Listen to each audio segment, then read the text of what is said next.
Ellie, I'm in awe. Thank you so very much. Before I begin, would all veterans and those who have relatives who are presently serving, would all veterans please rise so we can all recognize a lot of the Israeli Defense Forces, the American forces, and the like. Let's applaud them.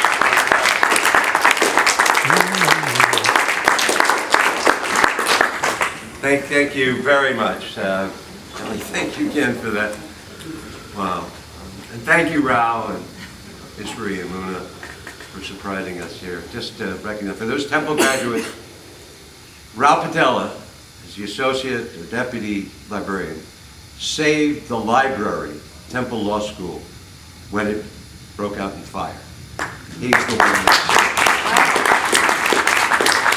He also saved me in graduate school at the University of Pennsylvania. And thank you, Fran and Leon, for inviting me today and for introducing Susan and myself to Mikveh Israel during the past sukkahs. Rabbi Cousin, did he make the train? He had to make these trains going off to Israel. I have never, I mean, what a treat. What an amazing cousin you have.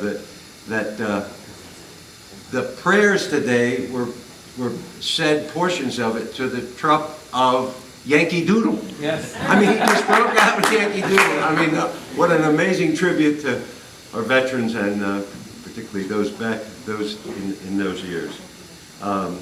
Susan and I are honored again to be in your warm, welcoming company and beautiful historic synagogue.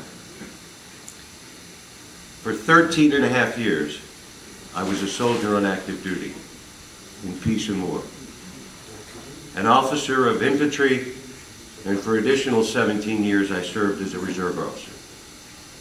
And I am a Jew. I am but one in a long line that was evident today in recognizing those who passed and those that are living. One in a long line of Jews who stepped forward to serve our great nation. Our Army is people-focused. We do not fly in high-tech airplanes at 30,000 feet, nor stand over the horizon in warships. We engage in what is referred to today as the human domain. And so it is of the congregants of Mikveh Israel, for your synagogue is widely known and held in high respect for the warmth of your welcoming as for Susan and me. In my Army terms, it has been as being given an Army hug, as we give to our wounded warriors when they arrive at Andrews Air Force Base, much too often during the past 12 years of war.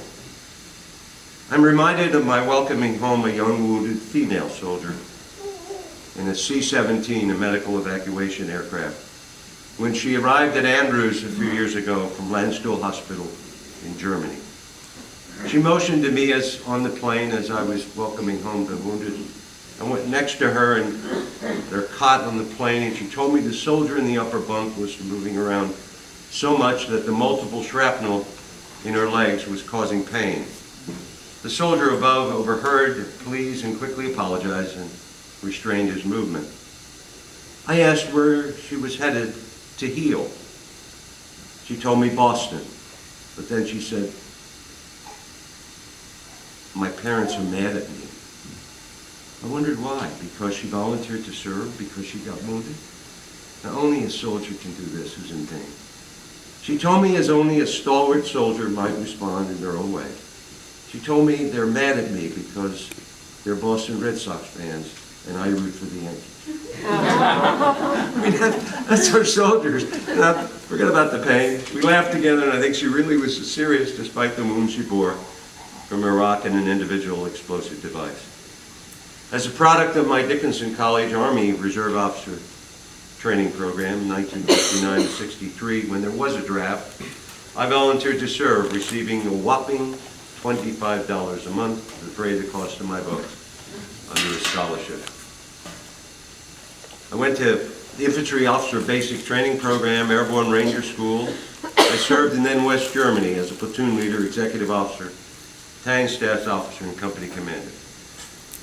I was a Jew serving in Germany less than 20 years after the war. German landlords and new friends welcomed me. I paid soldiers in cash, including those in confinement in army prisons, as at Dachau, and saw what is now widely known as but a portion of the sins of the Holocaust. I was a Jew remembering what the Holocaust was all about. I marched forward, never questioning why I was there. The Soviet Union was a threat, and I, as others, including our German allies, were there to persuade them that they dare not dare to cross the border. Behold, in 1966, I was assigned to the 1st Infantry Division in Vietnam, a country and a location few Americans knew. Reality struck as all the fine training we were given, all the fine equipment we were issued, all the fine leaders who led us, now was the real thing. We were at war. Perhaps it was during my first combat tour in Vietnam that I really came to identify myself as a Jewish soldier. Although I was identified as one of few Jewish officers early in my career, somehow I sent others by my very name, Captain Goldberg, correctly assumed I was Jewish. And then, therefore, why not step forward? For this, I assumed a more personal and public identification as one of the very few Jews in my unit, reminding myself I stood for something beyond myself. I stood as an officer of the United States Army, as a Jew serving in the greatest of all nations, the United States of America, where we are free and can be whatever we seek to do. Now, with such opportunities and self-consciousness came greater responsibilities. If I was viewed as a Jew, others expected something a bit different from me. Firstly, some wondered if Jews could fight. Would we fight?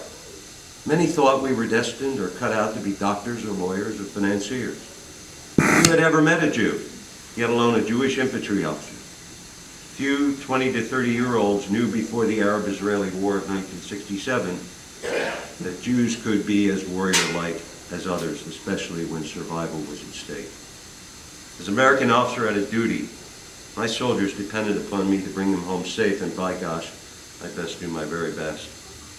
For one assignment, I was company commander of a brigade headquarters company. Brigade is about 1,000 persons, a company about 350. Responsible for ensuring the brigade commander would have secure headquarters and when to conduct combat operations with units assigned to it. It was as brigade headquarters company commander that I first met and served with then Lieutenant Colonel Alexander Aide during one of the most violent of combat engagements in the Vietnam War, the Battle of Ap Gu, beginning April 1, 1967. Our headquarters included a chaplain. He happened to be a Catholic priest. Chaplain Major Walter F. Wittmann-Elster from Pittsburgh, a World War II infantryman and a master at chess. Subsequent to our service together in Vietnam, Susan and I remained the very best friends with him, vacationed together, exchanged flower arrangements on each and every commemorative day. When the brigade headquarters within the field or jungle as it was, I purposely had the priest's tent set up beside my tent. If things were quiet at night, we played chess. He always won. Between moves on the chessboard, we discussed both the Old and New Testament. He inspired me to pursue my own faith. Now, Father Walter Wittmann-Elster was ever advancing his chaplaincy cause. One day after we moved the brigade to a new location, he asked for my help to use the soldiers on my command to erect a more permanent chapel rather than just a general purpose tent. No problem, as the youth of today would say. After a week or so, as the chapel took shape, I asked Father Wick, they called him, if he would be ready for Sunday services in the chapel. He said, perhaps, as he pointed skyward to the top of the chapel. I understood. He needed to have the chapel topped off with a cross to make it kosher, in my words, as he smiled. Of course, it was to be. I asked a friend, another captain, Captain Aide Gripke, and a Catholic to assist. Aide Gripke, a good friend since those days in Vietnam, passed last week. He was a fine officer and a close friend. May he rest in peace as he lays to rest at Fort Riley, Kansas, tomorrow. With a few soldiers and with Captain Gripke's help and some 2x4s, the cross came into shape. Now, the chapel was some 300 yards from where we made the cross. Captain Gripke offered to assist in moving the cross to the chapels. Since I was company commander, I needed the lead. Now, I hope, Rabbi, you'll forgive me for continuing with this story. I did tell it just as I'm sharing it with you when I was honored last January to deliver the eulogy at a cathedral in Pittsburgh for my late dear friend, Father Wittgenowski, his funeral at Christian burial, in the presence of bishops and more priests than I ever met, and they laughed. Accordingly, going back to the cross, I picked up the cross, placed it gently over my right shoulder, in what painting suggests is the proper manner, and with Ed Gripke picking up the other end, we made it to the chapel to the delight of my friend, Father Wick. Oh yes, we took the cross to the chapel for placement as the top. As we were doing this, Captain Gripke explained, pulling up the back end, and I quote, "Woody, if your grandparents knew what you're doing today, they would roll over in their graves." Never forget that. Ed and I would often tell that story, perhaps, but then as a Jewish officer, I knew I had a responsibility to teach, if not demonstrate, interfaith cooperation across all fields of human endeavor. In 1968, I attended the Armor Course, Advanced Course at Fort Knox, Kentucky, and was befriended by Rabbi David Lapp, a major in the U.S. Army, a chaplain, the base Jewish chaplain. When he was assigned to Vietnam, I became the Jewish lay leader on post and conducted Friday evening services. Chaplain Lapp has remained in my life and Susan's life, as I shall relate later. Chaplain Lapp so inspired me that I contemplated becoming a rabbi. In later years, by the way, General Haig always said to me when I was in trouble, he says, "Woody, you should have been a rabbi." And in fact, out of Fort Knox, I visited Hebrew Union College in Cincinnati to confirm I would be accepted. But alas, my Army had other plans for me, having been on active duty for slightly more than 5 years.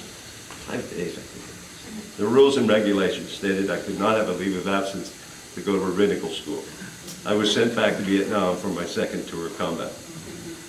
It was at Fort Knox that I experienced my only known anti-Semitic comment, and that was by a slightly inebriated president of my class, a major, nice fella, but post-1967 Arab-Israeli war, he told me, "Woody, I like you, Woody. I just did not know if we go to war with Israel, whose side you would be on." End quote. I turned away. I never spoke to him thereafter. There was no value in taking on the subject of my national loyalty to a nation whose uniform I wore and to which I swore an oath of allegiance. My second tour of Vietnam, also by chance with the 1st Infantry Division, allowed me to command a mechanized infantry company, Charlie Company, 1st of the 16th Infantry, better known as Bandito Charlie. We have one of the strongest alumni associations in the Army, and we meet regularly and exchange emails, of course, more often. Now, if it appears that by this time that my time in service was seen by you as a perfect cakewalk, allow me to disabuse you of this. My company's mission was to secure and pacify a strategically located village and to find and destroy enemy elements in the area. My assigned village was adjacent to a critical line of communications across a bridge. Intelligence indicated the Viet Cong, the enemy, had targeted the bridge for destruction, and I was told to secure it. No problem in my mind at the time. And one afternoon, to my surprise, a rabbi from Saigon and his driver came a-calling. Big surprise, first time. He offered, of course, bagels, corned beef, pickles, and I assembled my 2 other Jewish soldiers for a Torah lesson. As we were, or I was deep in concentration, out of the corner of my eye, I spotted a huge tank retriever, a tow truck, which is a tank tow truck, towing 2 disabled armored tanks from the jungle down a dirt road that led to the bridge I was to secure. I kept my focus, however, on the rabbi's mini-sermon. We were deep in the Talmudic thought and prayer. Alas, when the 3 armored vehicles were on my bridge, it collapsed under the weight of perhaps 50 tons of steel.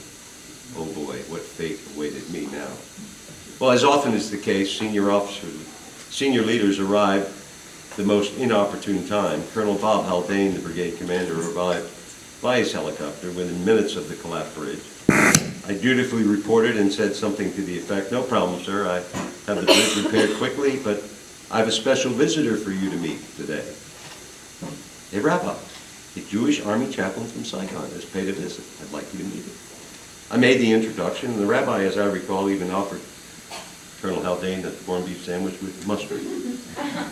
Then I said to the colonel, I said, "Sir, I have a favor to ask of you." "Goldberg, at this time you're asking me a favor?" "Yes, you see, our Sabbath begins this evening in Saigon, and the rabbi is due back to conduct services to a rather large congregation by sundown, and he's caught on this side of the bridge, and I wonder if I could borrow your helicopter to fly him to Saigon." God's understood.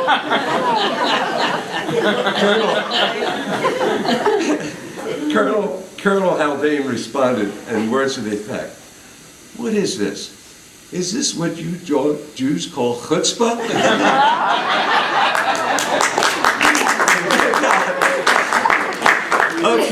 Okay, he said, "Get him on my helicopter and get it back as soon as possible. You know I have a war to fight."